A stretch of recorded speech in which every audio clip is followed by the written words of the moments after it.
கையில் தையல் எந்திரம். ஹாய் குட்டீஸ், இப்போ நாம கொஞ்ச நேரத்திலேயே ஈஸியா ஒரு தையல் எந்திரத்தை செய்ய போறோம். இத செய்ய தேவையான பொருட்கள்: ரப்பர் செருப்புல இருந்து வெட்டி எடுக்கப்பட்ட ஒரு செவ்வக வடிவ துண்டு, வீடு பெருக்கும் துடைப்பு குச்சிகள் 4. அவ்வளவுதான். இப்போ இந்த ரப்பர் துண்டுல நீங்க பாக்குற மாதிரி இடைவெளியில 3 துளைகள் போட்டுக்கோங்க. ஒரு நீளமான துடைப்பு குச்சிய வளைச்சு ஓரத்துல இருக்கிற 2 துளைகள் வழியா சொருகுங்க. அடுத்து 2வது துடைப்பு குச்சிய நடுவுல இருக்கிற துளை வழியா சொருகுங்க.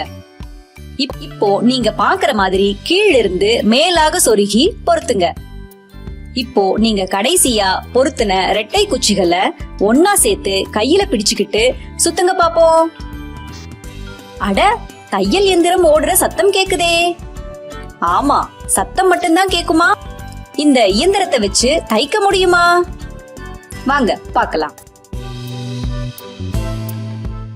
மறுபடியும் அந்த ரெட்டை குச்சிகளை சரியா பொருத்தி ஒரு இழையை எடுத்து ரெட்டை குச்சிக்கும் குறுக்கு குச்சிக்கும் இடையில சொருகி வைங்க. சரியா பொருத்தின உடனே முன்னாடி மாதிரியே சுத்துங்க. அந்த இழை ஒரு பக்கமா நகர்ந்து போகுதே, இழை வெளியே வந்துடுச்சே. இப்போ இந்த இழையை எடுத்து பார்த்தோம்னா ஒரு தையல் எந்திரத்துல தச்சது மாதிரியே வரிசையா ஒரு கோடு இருக்கு பாருங்க. அட, நம்ம தையல் எந்திரம் நல்லா தான் தைக்குது. இதுக்கு என்ன காரணம்னு பார்க்கலாம். இங்கு உணரப்படும் விசை மைய விலக்கு விசையாகும்.